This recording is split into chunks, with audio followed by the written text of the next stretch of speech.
warahmatullahi wabarakatuh. Salam sejahtera bagi kita semua. Perkenalkan, nama saya Silvoni, mahasiswa semester 2 EP2A dengan NPM 200111111030. Prodi Ekonomi Pembangunan, Fakultas Ekonomi dan Bisnis Universitas Bung Hatta. Pada video kali ini, saya akan membahas tentang distribusi frekuensi, yaitu salah satu subtopik dari mata kuliah Statistik Deskriptif yang diasuh oleh Ibu Helmawati SE MSI. Langsung saja ke pengertian distribusi frekuensi, yaitu data yang telah diperoleh dari suatu penelitian yang masih berupa data acak atau data mentah dapat dibuat menjadi data yang berkelompok, yaitu data yang telah disusun ke dalam kelas-kelas tertentu. Daftar yang memuat data berkelompok tersebut distribusi frekuensi atau tabel frekuensi. Jadi, distribusi frekuensi adalah susunan data menurut kelas-kelas interval tertentu atau menurut kategori tertentu dalam sebuah daftar. Dari distribusi frekuensi dapat diperoleh keterangan atau gambaran sederhana dan sistematis dari data yang diperoleh. Pun bagian-bagian distribusi frekuensi. Yang pertama yaitu kelas-kelas. Kelas adalah kelompok data atau variabel. Kedua, batas kelas. Batas kelas adalah nilai-nilai yang membatasi kelas yang satu dengan kelas yang lain. Terdapat dua batas kelas, yaitu batas kelas bawah terdapat di deretan sebelah kiri setiap kelas, dan batas kelas atas terdapat di deretan sebelah kanan setiap kelas. Dan yang kelima yaitu interval kelas. Interval kelas adalah selang yang memisahkan kelas yang satu dengan kelas yang lain. Yang keenam yaitu panjang interval kelas atau luas kelas. Panjang interval kelas adalah jarak antara tepi kelas atas dan tepi kelas bawah. Yang ketujuh yaitu frekuensi kelas. Frekuensi kelas adalah banyaknya data yang termasuk ke dalam kelas tertentu. Selanjutnya yaitu cara penyusunan distribusi frekuensi. Untuk lebih jelasnya, mari kita simak contoh soal berikut. Dari hasil pengukuran diameter pita-pita yang dibuat oleh sebuah mesin, diperoleh data sebagai berikut ini. Dan terlihat beberapa data yang masih beracakan. Maka sesuai perintah, buatlah distribusi frekuensi dari data tersebut. Nah, untuk cara penyelesaiannya, maka pertama yaitu mengurutkan data dari yang terkecil ke yang terbesar. Nah, ini datanya sudah kita urutkan dan diperoleh data terkecil yaitu 65 dan data terbesar yaitu 82. Selanjutnya, menentukan jangkauan atau rank dari data, yaitu dengan cara menentukan selisih data terbesar dengan data terkecil. Sesuai dengan data yang telah kita urutkan tadi, maka diperoleh data terbesar 82 dikurang dengan 65 atau data terkecil. Hasilnya yaitu 17. Maka jangkauan yang diperoleh yaitu senilai 17. Selanjutnya, menentukan banyaknya kelas atau yang dilambangkan dengan K kecil. Banyaknya kelas ditentukan dengan rumus K kecil sama dengan 1 ditambah 3,3 log N. Dengan keterangan K kecil adalah banyaknya kelas dan N adalah banyaknya data. Hasilnya dibulatkan biasanya ke atas. Nah, untuk penyelesaian banyaknya kelas dari data yang kita peroleh tadi adalah K sama dengan 1 ditambah 3,3 log 40. 40 merupakan banyaknya data yang kita urut tadi. Selanjutnya yaitu 1 ditambah 5,3. 5,3 didapat dari hasil 3,3 dikali log 40. Hasilnya yaitu 6,3 dan dapat dibulatkan menjadi 6. Selanjutnya, menentukan panjang interval kelas atau yang dilambangkan dengan I kecil, yaitu dengan cara jangkauan dibagi banyaknya kelas. Sesuai data yang kita peroleh tadi, jangkauannya yaitu 17 dan Banyaknya kelas adalah 6. Jadi 17/6 sama dengan 2,8 dan dapat dibulatkan menjadi 3. Selanjutnya yaitu menentukan batas bawah kelas pertama. Batas bawah kelas pertama biasanya dipilih dari data terkecil atau data terkecil yang berasal dari pelebaran jangkauan. Data yang lebih kecil dari data terkecil dan selisihnya harus kurang dari panjang interval kelasnya. Maka batas kelas pertama dalam data kita adalah 65 atau disebut juga dengan data terkecil. Selanjutnya yaitu membuat tabelnya. Berikut tabel pengukuran diameter pipa-pipa dengan satuan mm, yaitu dengan cara menuliskan frekuensi kelas secara melidi dalam kolom turus atau sistem turus sesuai dengan banyaknya data. Dari data kita diperoleh batas kelas bawahnya 65 dan batas kelas atasnya 67. Lalu batas kelas bawah di barisan kedua yaitu 68 dan batas kelas atasnya 70 dan begitu seterusnya hingga nilainya mencapai 82 atau hingga mencapai data terbesar. Selanjutnya dalam mengisi kolom turus diisi dengan cara menentukan berapa banyak data yang diperoleh dari batas kelas bawah hingga batas kelas atas.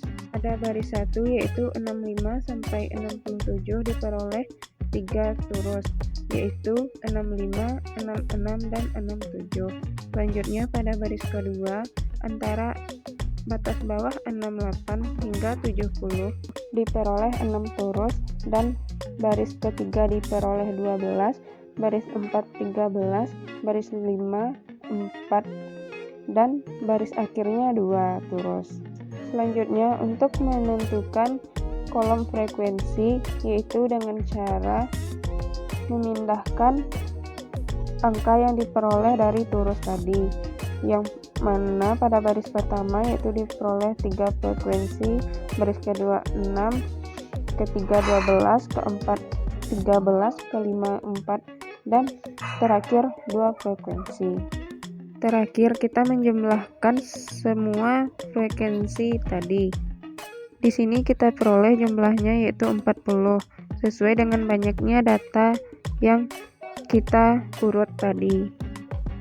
Selanjutnya yaitu menentukan histogram, poligon frekuensi dan kurva.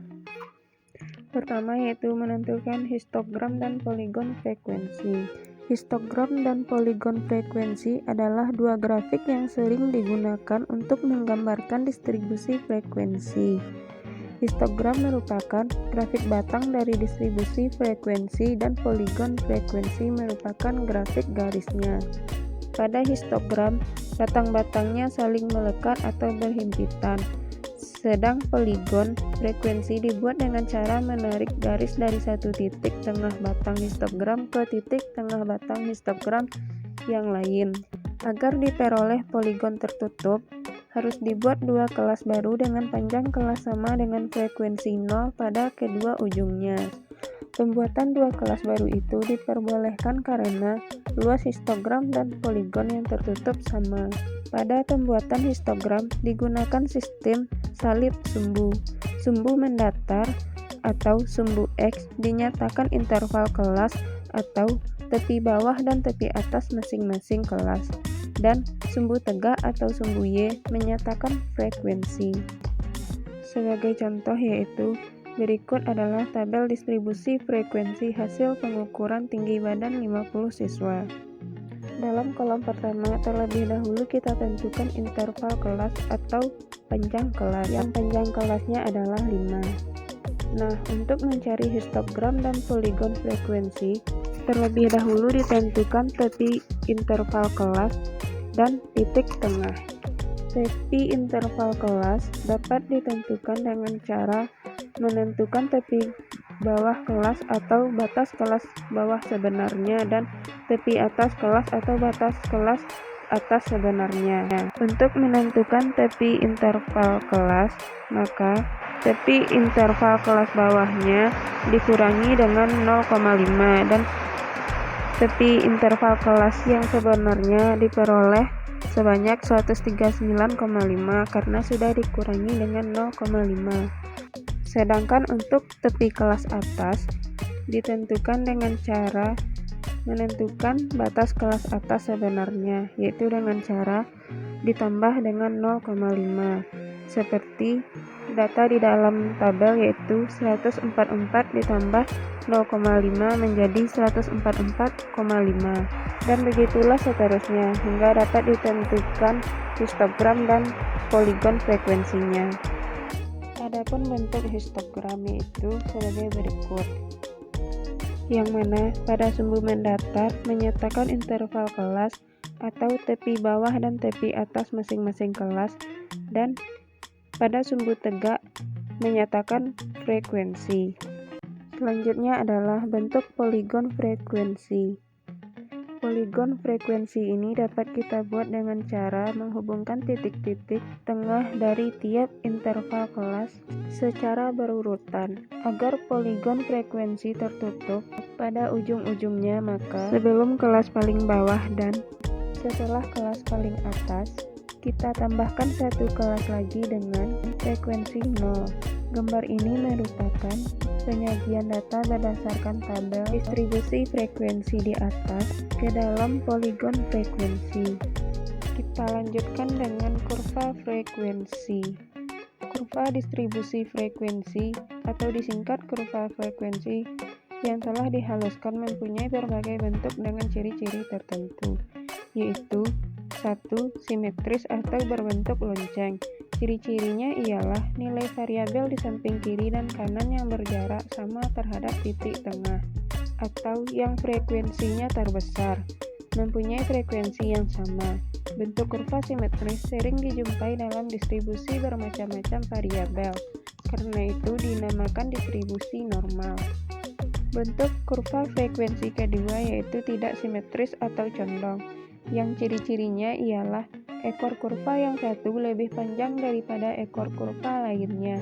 Jika ekor kurva lebih panjang berada di sebelah kanan kurva, disebut kurva condong ke kanan atau mempunyai kecondongan positif.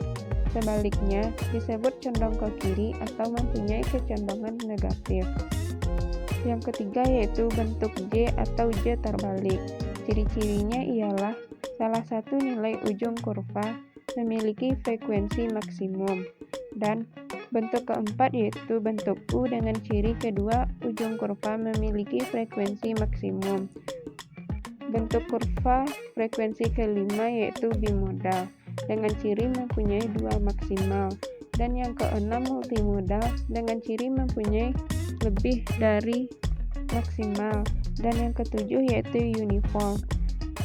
Terjadi bila nilai-nilai variabel dalam suatu interval mempunyai frekuensi yang sama.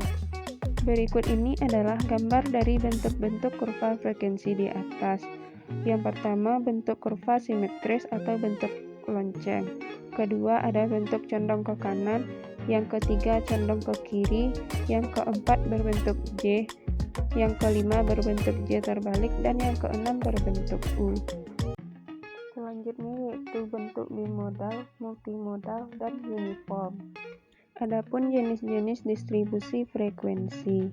Berdasarkan kriteria-kriteria tertentu, distribusi frekuensi dapat dibedakan atas 3 jenis, yaitu distribusi frekuensi biasa, distribusi frekuensi relatif, dan distribusi frekuensi kumulatif. Distribusi frekuensi biasa adalah distribusi frekuensi yang hanya berisikan jumlah frekuensi dari setiap kelompok data atau kelas. Ada 2 jenis distribusi frekuensi biasa, yaitu distribusi frekuensi numerik. Adalah distribusi frekuensi yang pembagian kelasnya dinyatakan dalam angka, dan distribusi frekuensi peristiwa atau kategori, yang merupakan distribusi frekuensi yang pembagian kelasnya dinyatakan berdasarkan data atau golongan data yang ada. Selanjutnya ada distribusi frekuensi relatif, yaitu distribusi frekuensi yang berisikan nilai-nilai hasil bagi antara frekuensi kelas, dan jumlah pengamatan yang terkandung dalam kumpulan data yang berdistribusi tertentu. Selanjutnya ada distribusi frekuensi kumulatif, yaitu distribusi frekuensi yang berisikan frekuensi kumulatif. Frekuensi kumulatif adalah frekuensi yang dijumlahkan. Ada dua macam distribusi frekuensi kumulatif, yaitu distribusi frekuensi kumulatif kurang dari adalah distribusi frekuensi yang memuat jumlah frekuensi yang memiliki nilai kurang dari nilai batas kelas suatu interval tertentu, dan distribusi frekuensi kumulatif lebih dari, yaitu distribusi frekuensi yang memuat jumlah frekuensi yang memiliki nilai lebih dari nilai batas kelas suatu interval tertentu. Itulah tadi video presentasi dari saya mengenai distribusi frekuensi. Semoga dapat menambah wawasan bagi kita semua. Sekian dari saya, jika ada kesalahan kata saya mohon maaf. Assalamualaikum warahmatullahi wabarakatuh.